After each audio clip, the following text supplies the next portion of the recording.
the story doesn't end there, because Moses' sister was watching. Moses' sister said, would you like a handmaid of the Hebrews to raise the child? And the child was returned to the mother, and she raised him in the fear and the way of the Lord. And we know the rest of the story.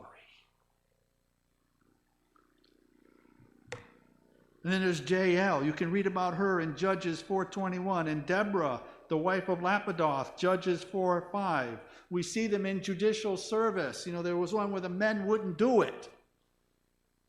Where the men would not go and do what the Lord had commanded. And she said, well, you're going to be outdone by a woman. And she slew Sisera, I believe, with driving a tent peg through his head, through his skull. She did what the men were not able to do. How about the noble characters of Naomi and Ruth? You can read that in Ruth 1:1-22. We're not going to take all the time to read that here today. But what did she say? Where you go, I will go.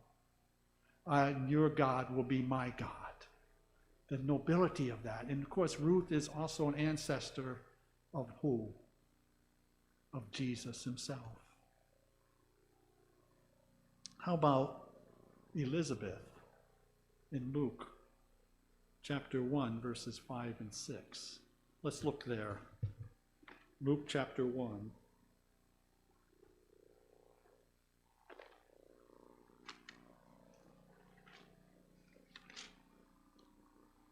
Chapter 1, verses 5 and 6. There were in the days of Herod, king of Judea, a certain priest named Zacharias of the division of Abijah. His wife was of the daughters of Aaron, and her name was Elizabeth.